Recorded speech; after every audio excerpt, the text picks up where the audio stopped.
ça a commencé vite, alors j'ai eu le début. Là, tu es en train d'enregistrer. Hein. Non mais là, vous êtes en train là? Non, attendez. Agroforesterie. C'est en rapport avec la forêt? J'en sais strictement rien. L'agriculture? Ça pourrait vouloir dire... Je dirais qu'on cultive les arbres. La culture de la forêt, une culture raisonnée peut-être, replantation, reboisement, quelque chose comme ça. Vous y êtes là? Non. Ah bon. C'est aberrant. Et pourquoi c'est aberrant? C'est aberrant parce que chaque plante, chaque culture a ses exigences et c'est rare de faire des mariages heureux. Voilà. Nous sommes à Saint-Laurent-du-Pont, un petit village dans l'ouest de la France. C'est là, il y a 20 ans, que M. Leblanc, agriculteur, a eu cette idée incongrue, planter des arbres au milieu des cultures. Son but, capitaliser. C'est en 1990 que M. Leblanc plante 10 000 arbres sur 180 hectares. Des noyers à fruits et à bois, des merisiers, des cormiers, de la lisier, et ça marche. Profitant des itinéraires techniques des cultures, les arbres poussent vite, très vite. La 10e année, la production des cultures intercalaires n'a pas bougé. Sa marge brute, par contre, n'a cessé d'augmenter. En 10 ans, les arbres ont bouleversé l'écosystème de la parcelle agricole. Augmentation de la biodiversité utile, amélioration de la structure du sol, amélioration de la fertilité. Pour M. Leblanc, c'est le déclic. Après quelques essais de semis direct, il passe en semis sous couvert, réduit le travail du sol, installe une couverture permanente et des rotations plus longues et plus diversifiées. Dans le même temps, il réduit de 50% son apport en intrants, engrais et pesticides. L'hypothèque de ce nouveau capital vert lui permet aussi d'emprunter et d'investir. D'abord dans une déchiqueteuse, puis dans une ramasseuse de noix. La même année, il signe un contrat avec la mairie pour fournir en plaquettes le système de chauffage communal.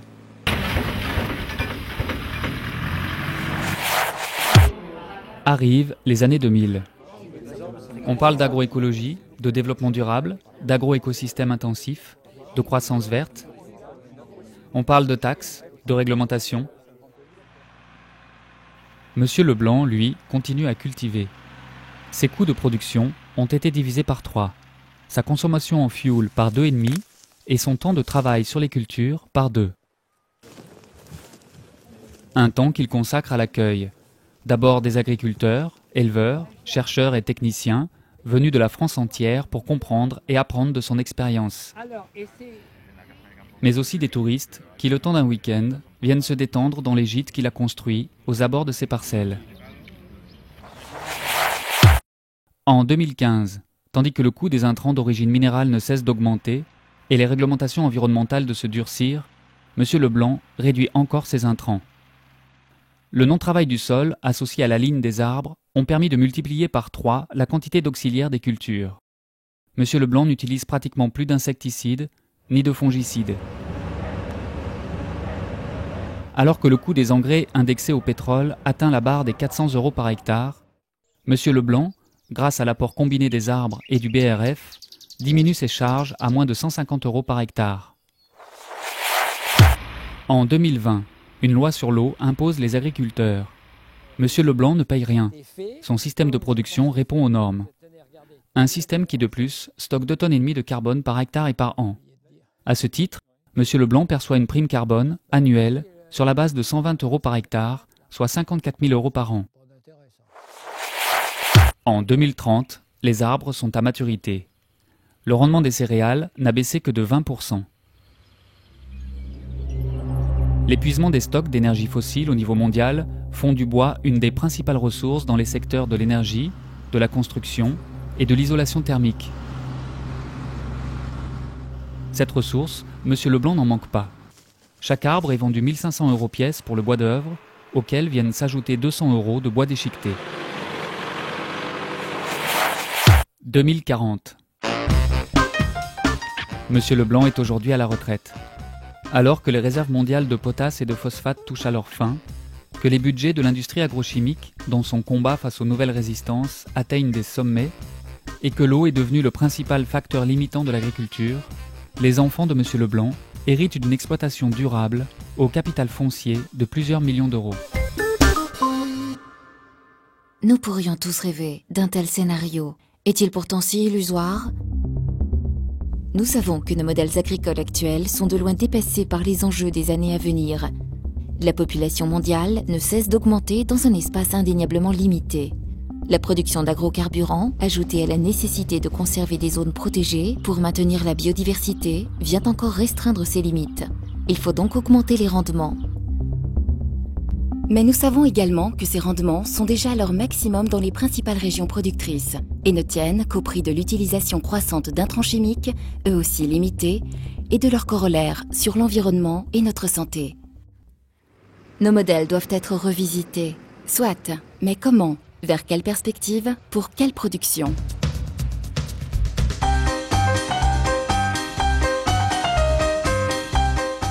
Ces dernières années apparaît une vague de technologies. Agroécologie, éco-agriculture, agriculture à haute valeur écologique, agriculture écologiquement intensive, agriculture à haute valeur naturelle.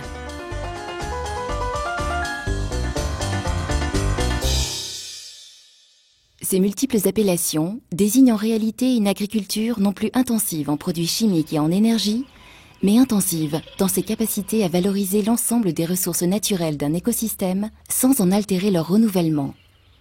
Une agriculture basée non plus sur une artificialisation des milieux, mais sur ses capacités naturelles à produire autrement une production diversifiée, alimentaire et non alimentaire, intégrée dans un territoire.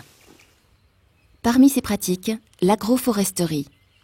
J'ai vu un intérêt immédiat et à court et moyen terme sur la possibilité de faire une agriculture rentable et d'une capacité de production assez élevée, sans l'utilisation excessive d'intrants et même en essayant carrément de s'interdire l'utilisation d'insecticides.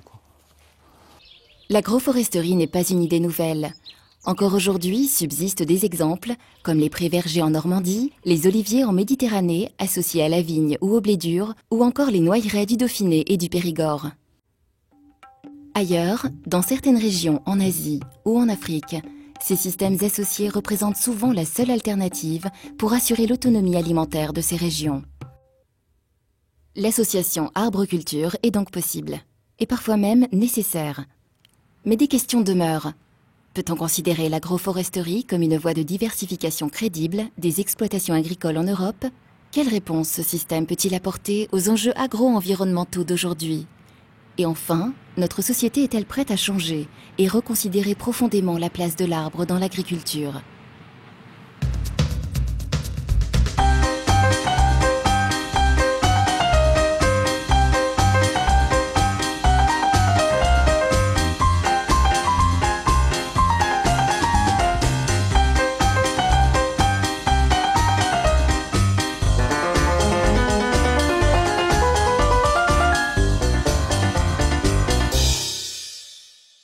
La première des choses qu'il faut faire dans cette approche, c'est un décompactage intellectuel, parce que c'est une approche qui est complètement différente à celle que l'on a aujourd'hui. L'étude depuis 20 ans des systèmes agroforestiers traditionnels et expérimentaux de par le monde montre toujours le même résultat. L'association est plus productive. On entend ici par production la production de viande, de lait, de grains, de bois d'œuvre, mais aussi de paille, de branches, de feuilles, en d'autres termes, la production globale de biomasse d'un système. À une époque où le pétrole était encore bon marché et que l'alliance combinée de la génétique, de la chimie et de la mécanisation suffisait à maintenir des rendements élevés, la production de biomasse n'avait que peu d'importance. Aujourd'hui, face à la réduction inéluctable des ressources minières et pétrolifères, au plafonnement des rendements, au risque environnemental de l'agrochimie, et enfin, face à la perspective de plus de 9 milliards d'habitants sur Terre en 2050, la production de biomasse revêt tout son intérêt. Pourquoi ? Parce que d'un point de vue économique, la biomasse est et sera une ressource incontournable dans les secteurs de l'énergie, de la construction, de l'industrie et de la chimie. Ensuite, parce qu'à itinéraire technique équivalent, un système produisant plus de biomasse est un système qui valorise mieux les ressources disponibles d'un milieu, principalement la lumière, l'eau et les nutriments. En fait, le résultat, il est général, il est vérifié sur toutes nos parcelles, mais aussi sur des parcelles aux États-Unis ou en Chine. C'est que les arbres poussent beaucoup mieux quand ils ont les pieds dans les cultures. Franchement, il n'y a pas de changement notoire entre une culture avec arbre ou une culture libre. Il y a juste une différence en temps de travail entre les deux, voilà, c'est tout. Sinon, rendement, il n'y a aucune différence de rendement. Je pense qu'on est 15 ans à peu près avec des rendements identiques en plein champ. Là, on arrive à une trentaine d'années pour les arbres les plus développés. Les rendements ont chuté, mais le rendement n'est pas encore catastrophique. Pour des rangs de 14 mètres, je pense qu'on peut cultiver encore quelques années, 4-5 ans, c'est-à-dire arriver à peu près à 35 ans. Mais si on avait des espaces de 24 mètres, je crois qu'on arriverait à s'approcher pratiquement de la récolte des arbres. C'est toujours difficile d'estimer le rendement en agroforesterie. Pourquoi? Parce qu'on se situe sur le long terme, sur des durées de 30 à 50 ans et dans des contextes pédoclimatiques très, très différents. Et donc c'est pour cette raison que la recherche a développé des modèles informatiques de prédiction des rendements.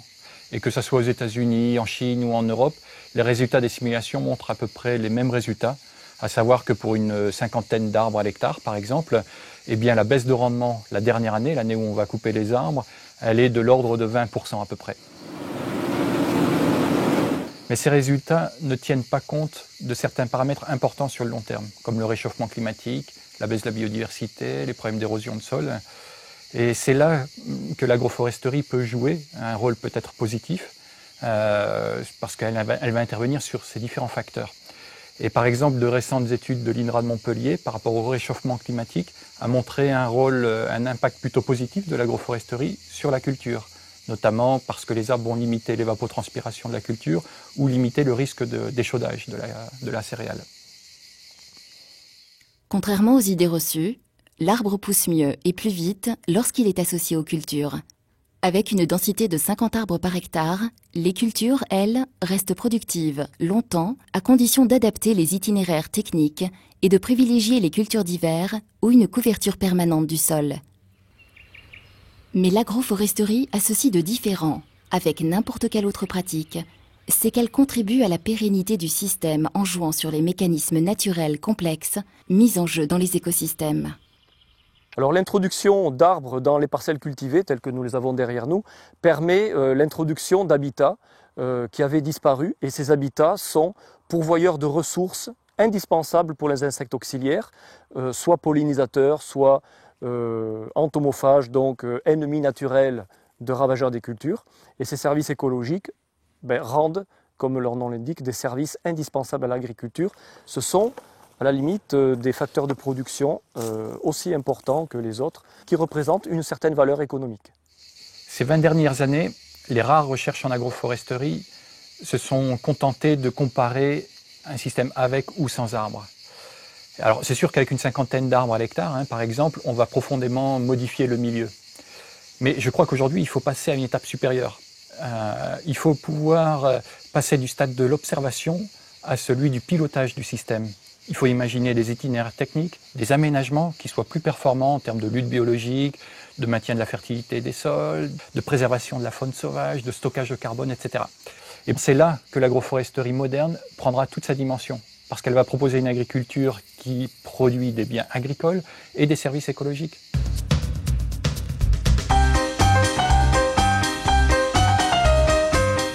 Il n'y a pas le gars qui sait et les gars qui appliquent. Il y a tellement d'essais à répéter et d'informations à collecter que plus il y a de gens à réfléchir et à apporter, à tester, plus on progressera vite. Il faut qu'on puisse vivre de notre métier. Parce que si on ne gagne pas sa vie sur l'exploitation, on ne peut rien faire. C'est pas la peine de parler de biodiversité, de ceci, de cela. Il faut qu'on puisse vivre de notre métier. Trop peu de moyens sont aujourd'hui consacrés à ces études. Pourtant, une meilleure connaissance de ces services écologiques, soutenus par le travail des chercheurs, techniciens, en collaboration avec les agriculteurs, nous permettrait de mieux comprendre, d'améliorer et pourquoi pas de soutenir financièrement ces pratiques. Car aujourd'hui, l'agriculteur n'est plus seulement producteur de biens agricoles, il est aussi producteur de services. Un service écologique qui a un coût.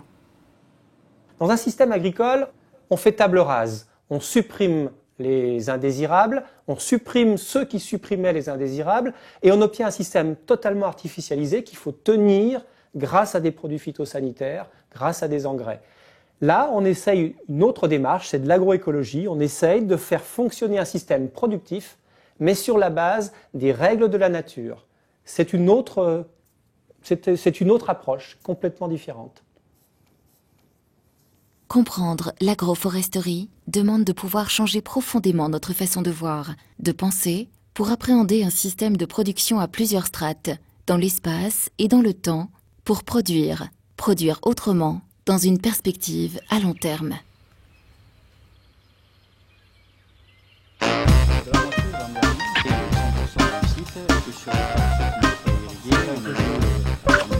L'autre bout du site expérimental, le témoin forestier ici, et donc la partie agroforestière. Je peux dire aujourd'hui, je connais tous mes arbres. Vous me les fermer dans un arbre, je pourrais dire exactement où il est. En regardant son feuillage, on va voir s'il a soif, s'il a une petite carence, s'il va très bien.